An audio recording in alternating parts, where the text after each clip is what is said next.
In our previous tutorial, we covered how to clear all ranges within a specific range. So for example, we have ranges here B4 to C7 for this orange conditional formatting range, and then B12 to C15, B20, C23, B28, C31, and it also includes the blue range, but we didn't want to get rid of this red range here. In this tutorial, we're going to do something a little bit different, where we want to clear all ranges within a specific range set. So how is that different? So instead of the exact range, so these blue ones here, we also want to include this cheeky little red range as well. This red range is within a specified range, which is going to be the same range area again. So it will be this B4 to C7 and so on down the list here. And because it's within that range, we want to get rid of it. But any range outside of that, so this green range here that goes from A2 to D16, we also want to maintain that and not delete out its creamy centers. Okay, let's crack on. So we've done a lot of the groundwork in the previous tutorial, as you can see on the left-hand side here. Now, this is a copy of the starter sheet I have here that I'll be starting off from. And if you're playing along, and I encourage that you do, please grab a copy of the starter sheet in the link in the description below. And once you have that, open it up and you will see something like this, where we've got a couple of things that we need to update indicated by this update from here section. So of course, we won't be going into as much detail on the overall script here. If you do want to go into more details, have a look at the previous tutorial, but we will cover things in general. Okay, let's have a look at what we got. Let's have a look at our test.gs file. So over on our test.gs file, not much has changed here. We are calling the spreadsheet. Then we're going to call it sheet, which is going to be test. And we're going to test out an instance where we just want to grab one single range, and that's going to be B4 to C7. And then we're going to clear that range. And then we also want to clear this B12, C5, B20, C23, B28, C31, all in one big whack and go. Okay, let's head back to our code. So our clear conditional formatting range, first we cover our ranges. So we need to get these ranges here and determine whether or not it's an array or just a single string of A1 notation. And if it's a single string, we want to convert that to an array because we have two optional input types. From here, instead of using A1 notation, we need to change things to a range. So we need the start row and column by a number and the end row and column by a number. So let's go ahead and update that now. So here is our original information above commented out. And what we're going to do is, instead of const target range is A1, so we're going to say target range is equal to, and we'll say ranges.map again. So we're going to iterate over some ranges and store some data on each iteration. We'll still use R for our range reference here. And we'll do a little arrow function. And then what are we going to return this time? So we're going to say return, and here we're going to return an object. And this object is going to contain a row start. So shorthand that for RS. And we're going to grab the range r.getRange here. And I just noticed we haven't got any auto completion workings here. And that means this should be ranges, not range. Okay. Cool. Let's go back and just double check that. So now we've got r dot, there we go, get row. Okay, so we've got our start row, and then we want to get the row end, so re, and we'll say r dot get last row. So get row will tell you the start of the range, and get last row will tell you the end of the range. Change that to a lowercase a, comma, and then we want column start, dot get column, comma, and column end, dot get last column. Cool. Okay, so that's a modification we need to make here. So we don't need that anymore, so we can delete that. Okay, so let's go through our script a little bit more. So we've got our target range this time as numerical values from row start, row end, column start, and column end. And then we need to get the current rules. So we're going to retrieve the current rules so we can store them before we do a bit of work, and we're going to iterate over those current rules and delete out the ones we don't need. So also we're going to have a checker here called has range, and it will be set to false for now, but if there is a range change, we want to set that to true and do some work. If there's no range change, we don't need to do any work, so we'll set it to false, and that will save our processing time. Okay, then we want to update our rules. So again, not much changes here. So we're going to, as we iterate through the rules, which is an array, we're going to use reduce on them and only store the rules that contain the ranges that we need. So this reduce has an accumulator, so it's all the rules we're going to add in, and then it also is going to iterate over the current rule. And then that will all be stored down the bottom here in an array. Inside this reduce, we are going to then iterate over each of the ranges, keeping those ranges that we need. So here we've got the crule ranges variable we create here, and that is going to look at crule and it's going to get the ranges of the current rule we're iterating through. And then we're going to grab these crule ranges and use reduce on those again. And I reference this section here for, where is it?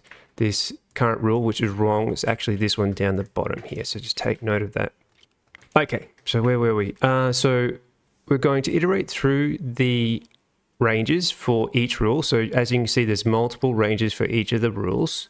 And then we need to determine which rules to keep and which rules to get rid of based on the set ranges we have in our test. So these ranges here, anything within this range that has a conditional formatting rule, we want to get rid of.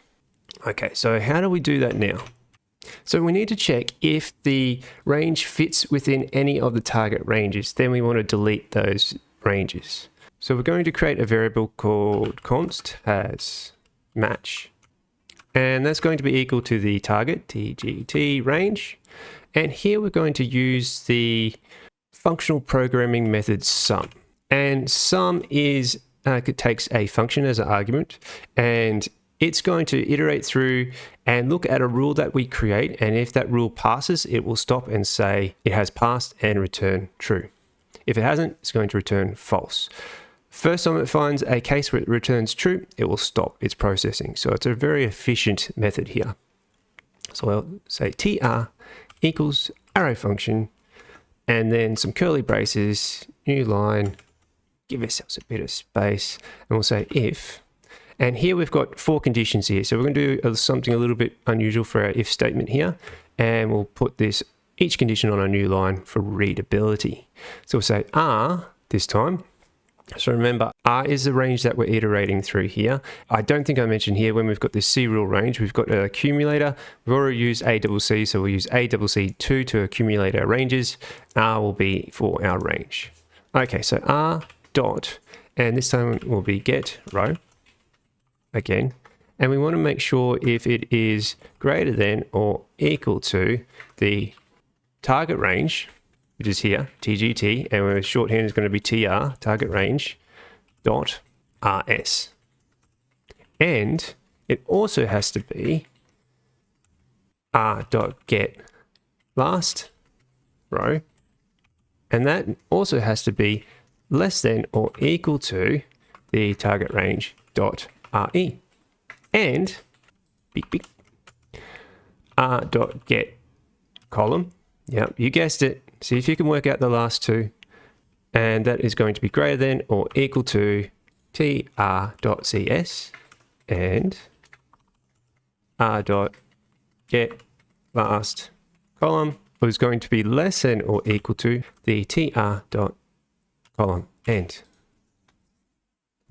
Okay, just to quickly recap, we want to get the current range we're iterating over for the current rule we're iterating over, and check the start row and to see if it is greater than or equal to the target row range start, and then get the last row of the range and check if it is less than or equal to the target range end, and then do the same for the columns, and we're done. So if all of these conditions are met, we want to return true, or we can return false. All right, so now on the condition that we have a match, so if has match and curly braces again. So if has match, we want to set the has range change to true because we need to get rid of this range. And we just want to return the accumulator 2. So return ACC 2. 32? No. So return ACC 2, which means that we're going to ignore that current range and not store that back in to the ranges we want to keep for that particular conditional formatting rule. However, if it didn't meet the rules, we just want to return the accumulator 2 and we'll say equals, and we just want to add that rule back in. So we'll say ACC2.concat r, and we're done. Cool, so that should be everything we need to change. Just let me double check.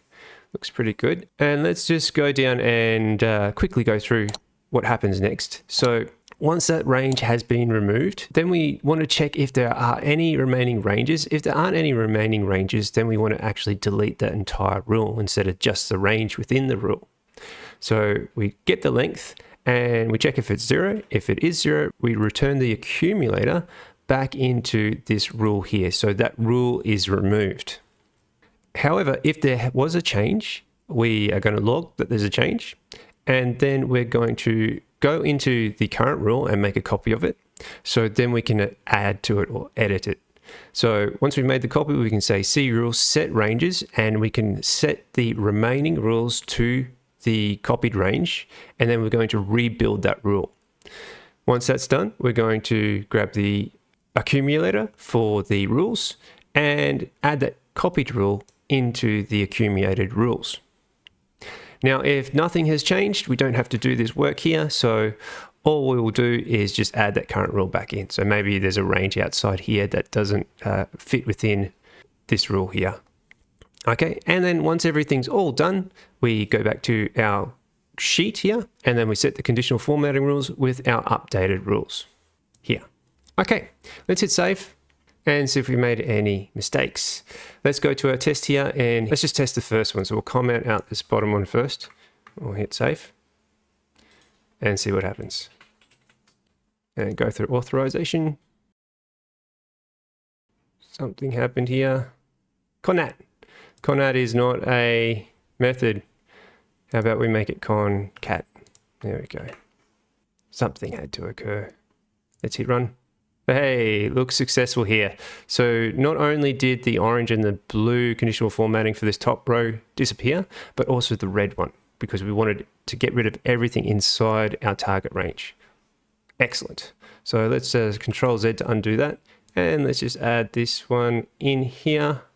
Okay, so now the first time we'll go through, it'll get rid of this top one independently. And then after that, it's going to grab all these ranges, iterate through and check them all out, and then update this as a whole. So we should see two distinct actions occur here on the left-hand side when we hit run. Let's go ahead and do it now. Let's hit save and hit run. There we go. Excellent. Everything has moved perfectly. So it's a fairly simple change for us to clear all ranges within a specified range.